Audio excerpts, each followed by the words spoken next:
Yo! He's fucking me! Yo! Today on stream, you won't believe what happened. I ran into the best Bowser Jr. in the world and I money matched him to a 1st to 5. Let's see how it goes. Let's get it. I know, I accidentally messed up. Dude, it's crazy. Zap pulled up. Random stages? I'm done. I'm done. Alright, good luck. This bump. Alright, let's go. Dude, Dylan, this is like one of the best Bowser Jr.'s in the world, bro. Let's go.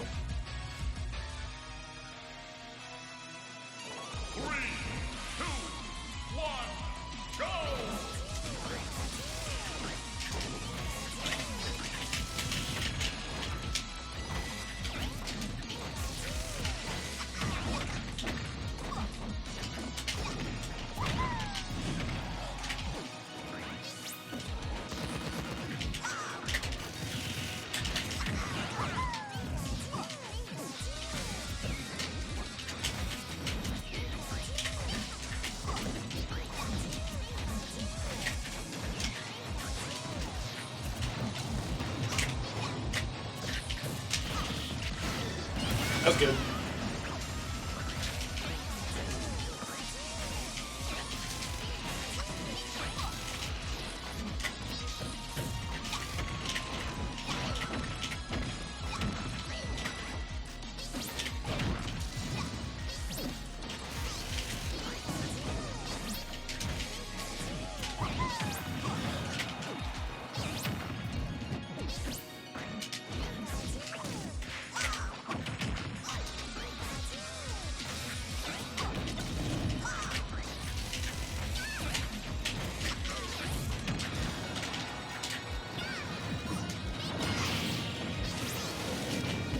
That was so good. Damn. Alright, that's good.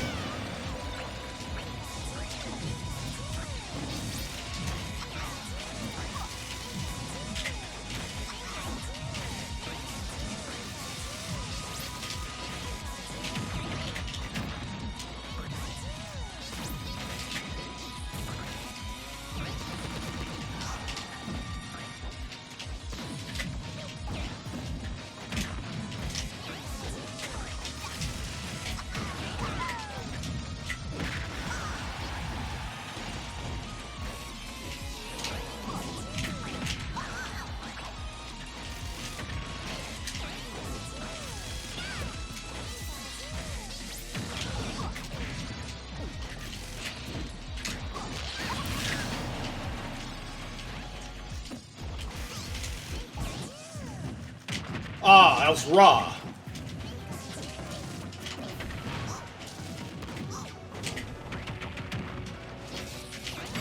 That was so good. Alright, one game. Alright, so far.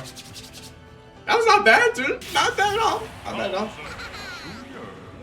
Alright. You know what's crazy? Dude? I never fight Bowser Jr. Such a rare character, bro.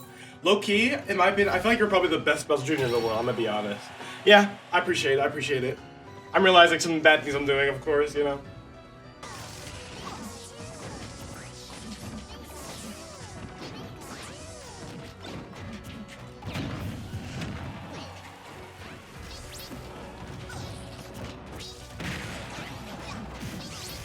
Ah, I should have grabbed it.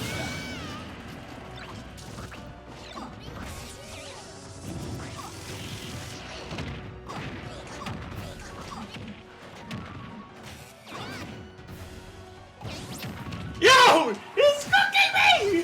Yo! What? All in connect?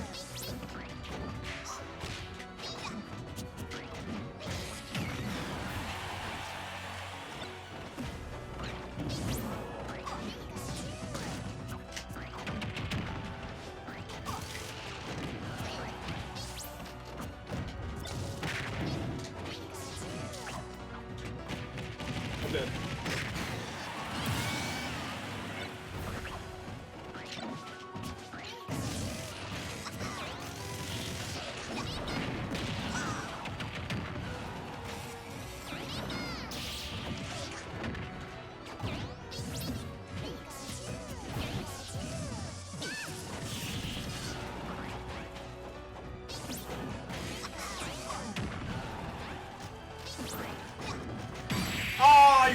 was so good. Okay. Oh, dude, you were cooking me in the corner. What the frick, bro? That was wrong. I was like, oh, snap. He caught my joke.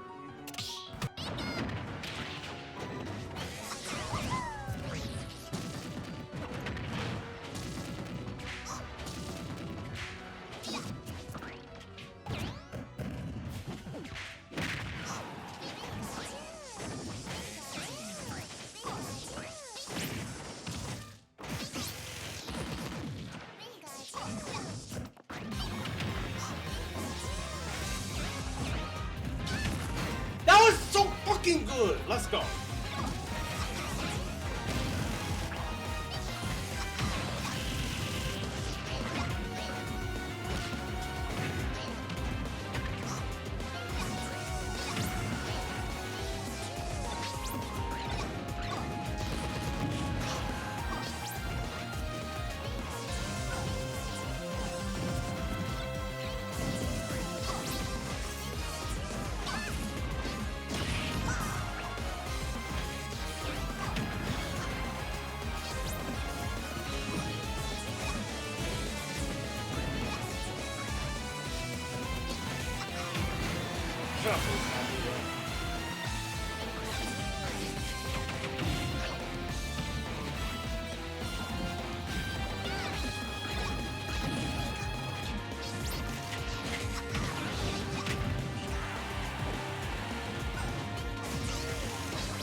That was good. I kept doing that. Yeah. Damn, my first stock I was keeping up, and then all of a sudden I just got snowballing. Oh. Good. Okay. Oh, okay.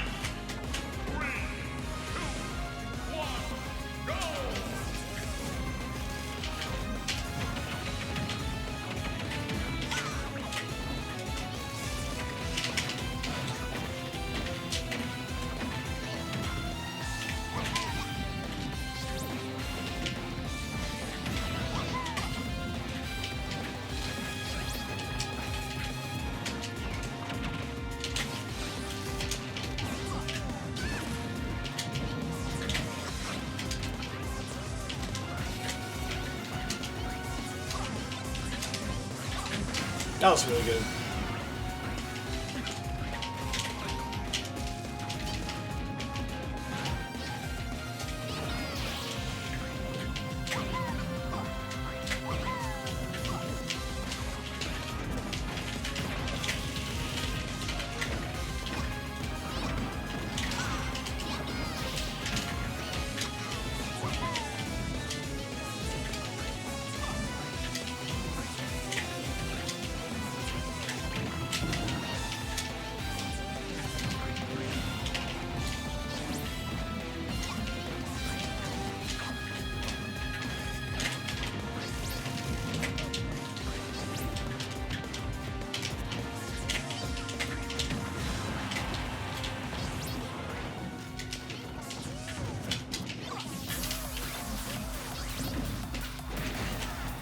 Hey, I'm getting cooked.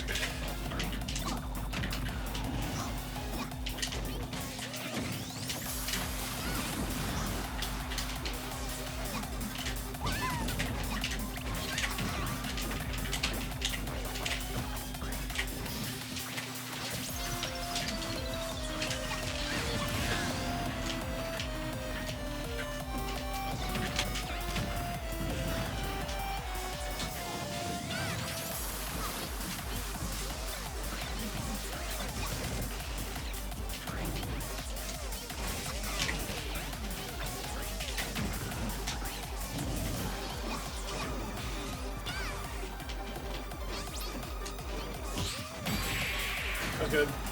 Was that game 4? Okay.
thing fell on.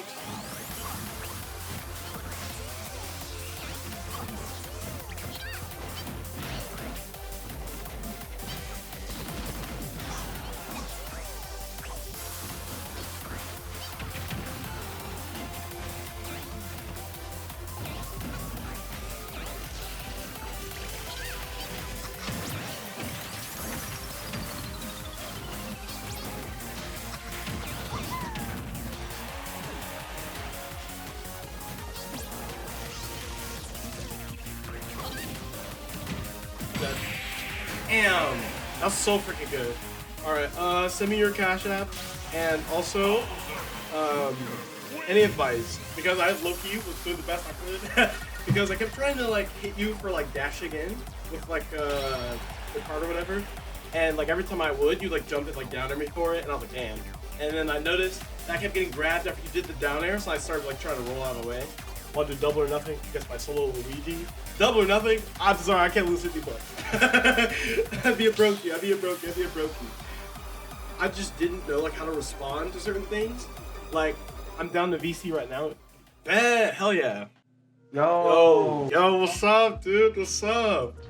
Dude, geez, those are some good games, man. Yeah, straight up. Dude, because I rarely ever get to fight top players, but like, the only ones I've fought in really is I got to fight the Buzz at Rise and Grind, and then I get lessons from Shiny Mark, and then like I just fight Esam over time, like every now and then. Dude, I feel you. That's crazy. That's nice, man. For sure. Hell yeah. Yeah, man. For Pikachu, is there anything that you can like tell that you're like struggling with a bit, like moments where you get caught? So I feel like some of the main moments I feel like I'm getting caught is like sometimes I feel like whenever I'm like landing or anything like that, that's when you get most of like your side Bs off on me basically, or like things like that. Yeah. Or like off stage, I'm just not aware of like I see the projectile, but I'm okay, it's fine, I'll dodge it, and I'm like, oh no, I didn't dodge it, and then like I kind of get hit for that. And then like I feel a tip exactly for that. I've actually been doing coaching for 5 years, even though I didn't have Metafy. I started coaching when I was 11, and I'm 16 now, and I started like on Fiverr. Yo. Yeah. And now I usually just coach through Discord. Okay. And so against projectiles, a lot of the time you don't want to dodge them. You don't want to dodge them because then you use one of your most valuable resources. You gotta think of like the game and the position that you're in as a resource. Your air dodge is a resource. Your jump is a resource. Your air mobility is a resource. Whether you have a wall jump or not is a resource. You gotta conserve your resources as often as you can, and usually instead of dodging the projectile, just hit it. Yeah. Just hit it with like if a cannonball is coming right, at you, just hit it with up air, and the cannonball is completely like non-existent. Yeah, because the tail of Pikachu is like invincible and everything. Yeah, against Nikita, like a lot of people are like, oh, dude, Nikita is so broken, but they don't hit the Nikita. Yeah, I do that all the time. I fight snakes. I'll like side B into the Nikita and one hit me, and I'm like. Hey, yeah. You know what I mean? They keep trying to like run outside of the range of the Nikita, and sometimes that's fine. Like if you can afford to expend your resources like that. Yeah. But a lot of the time, the way to beat projectiles when the opponent isn't as close to you and they're not committing, they're just throwing out the projectile, is just to beat it with one of your own moves while not wasting any of your resources. Got you. And I think it's something I also felt like I was doing was like I was giving you like a lot of space. Like I didn't like I feel like I'm struggling with like knowing because like usually there's like a burst range usually people stay in with like you can't just willy-nilly throw out things because I'm like close enough to where I threaten that zone. You know what I mean? But I feel like since I was like throwing out a lot of T-jolts and like trying to force you to do side Bs, like I wanted you to do it. I was trying to call them out with like fairs or back airs and things like that. I feel like because I was doing that, it gave you a lot more time to like calculate how you would approach me because I was giving you so much space for that. You know what I mean? But it's weird because when I got my lessons with Shiny Mark, his big thing was like, if you can set up T-Jolt, that's winnable, right? Because after you set up T-Jolt, it's kind of like easy because you can kind of react based on where the T-Jolt is. You know what I mean? So like I'm using, he's like, the reason T-Jolt is like one of those broken projectiles is because I force you to have to choose an option. You have to choose an option to deal with it, right? And I feel like I was kind of just throwing them out, but not necessarily reacting to your option, kind of doing this stuff a little bit more preemptive. At least that's what I think. You know what I mean? Yeah, Junior is definitely one of those rare characters where it's much harder to condition him because he has good air mobility. Yeah. He has cart that he can cancel or that he can jump cancel, and he has auto cancelable options. Like you can auto cancel back air, you can auto cancel down air if you're high enough. Like he has a lot of movement, and he can even get a triple jump out of the cart. So. And his projectiles often go through other projectiles. Like Cannonball can sometimes go through T-Joe, for example. Yeah, because like that's one thing too. Like for example, when I fight like Wario and I try to doing the same thing, is like I kind of just get out maneuvered, if that makes sense, right? So it's like, do you think maybe in a matchup I can use I can still use T-Jolt, but maybe make sure that I'm still using a bit of my like movement, because if I don't, then you can kind of use your air mobility and kind of just get around them and kind of punish me really, really hard for them, right? Because pretty much at the start, you gotta feel them out. You gotta see exactly what they're doing. Instead of just thinking about it as, okay, now I'm gonna go into this mode where I'm doing T-Jolt. Instead of that, I'm gonna do T-Jolt now, and I'm gonna take note on what they're doing against it. Like if they're jumping over it, if they're just shielding it, if they're trying to outmaneuver you and get in through the T-Jolts, like you gotta take note of that, and that's pretty much like the basis of conditioning. So if they keep jumping over you, then you can just stuff out the jump with like an anti-air, or if they're shielding it, then you can just run up and grab them. Pretty much it's all about conditioning with T-Jolt, because Shiny Mark is right. T-Jolt is broken, but you have to use it instead of as just a projectile. You have to think of it as more than a projectile. You have to think of it as a conditioning tool. You have to think of it as an edge guard option. You have to think about it as something that helps you play neutral.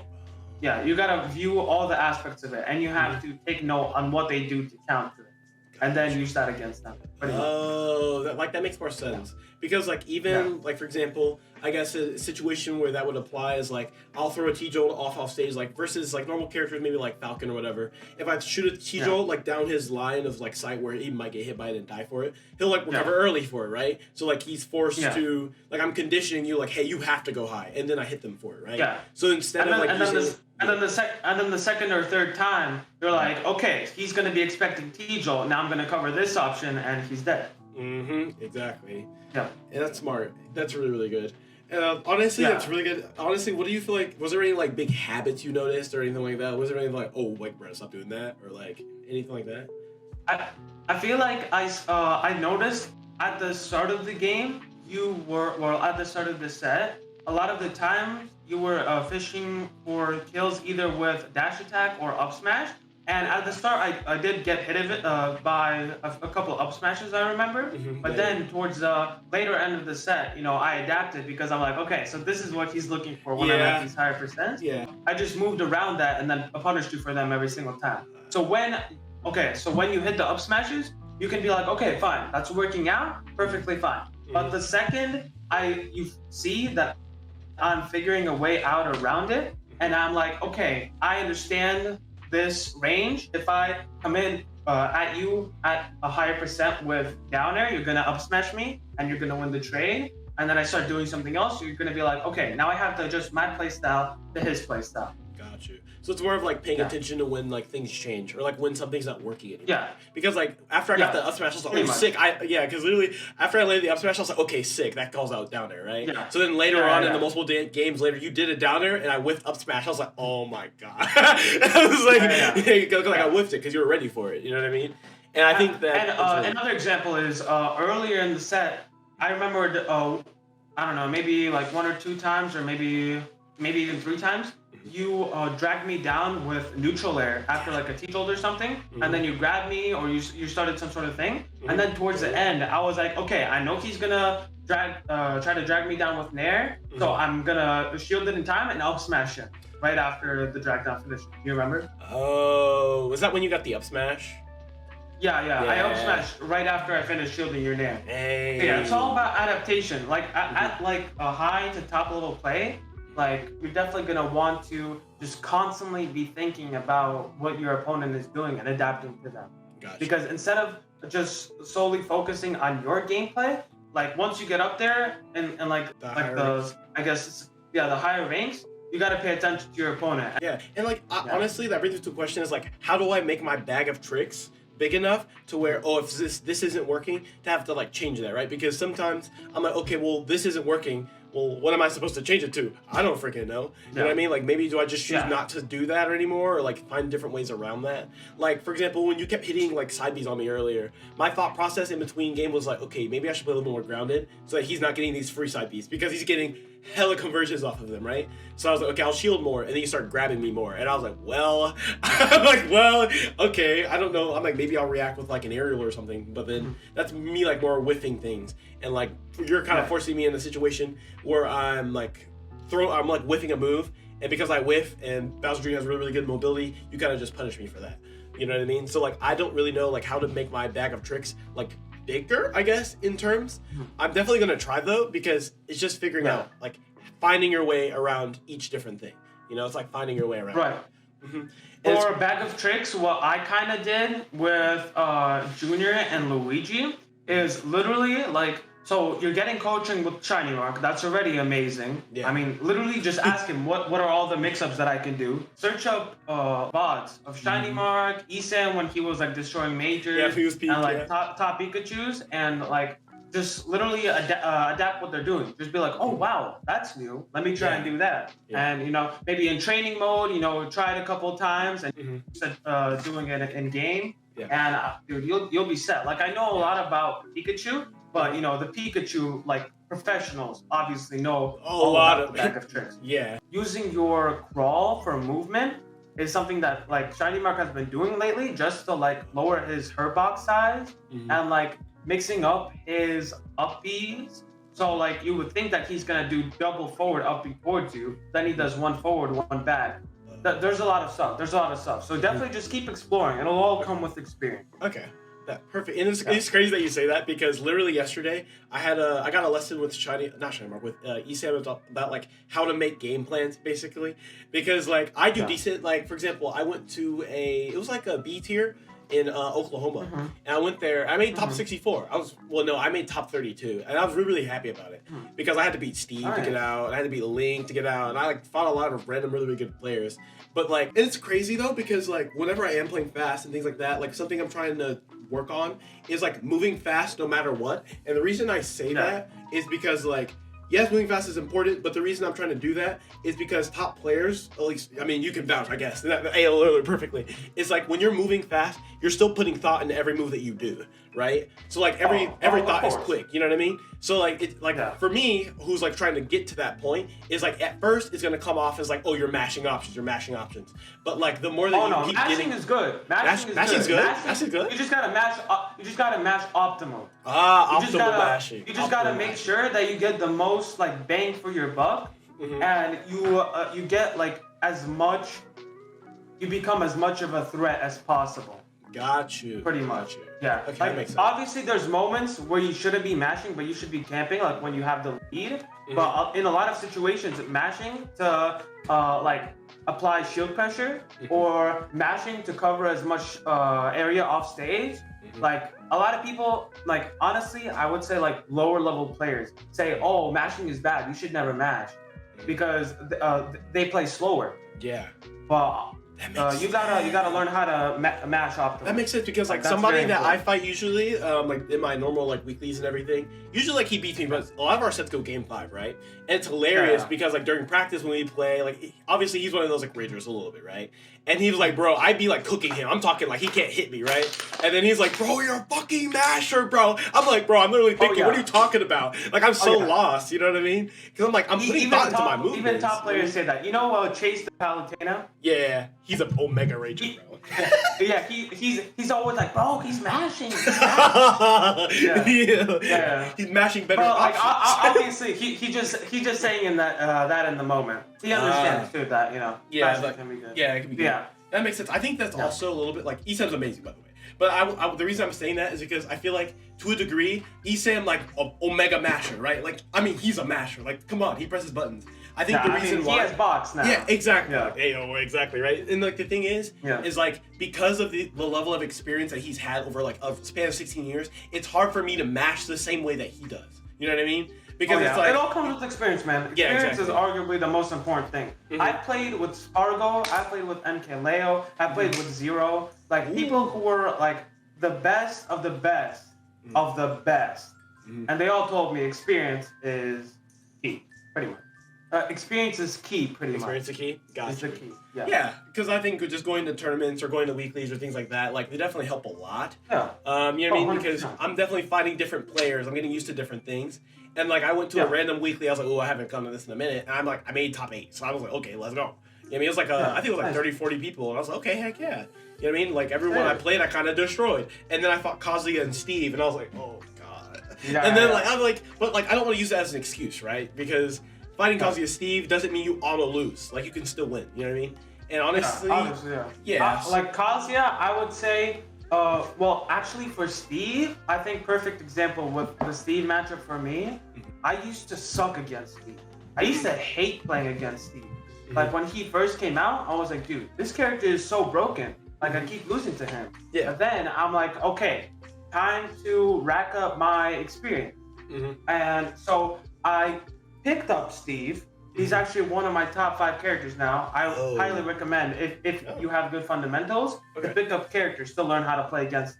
Because you're always gonna know what you're looking for. You're always gonna know what to exploit, all that stuff. Yeah, like I got just better and better over time by gaining experience playing Steves all the time. These stupid online Wi-Fi warrior Steves. I was just grinding against them, and I was being a stupid online Wi-Fi warrior Steve myself at times. And I'm like, okay, now I know what to do. I sent you my cash tag. I bet. Yeah, man. GG's. All right, man. GG's, man. It was nice talking to you. All right. For sure. See you, bro. All right. Have a great stream. All right. Yep. You too. Yo, my God, dude. Team Stuff is so cool. He's W dudes.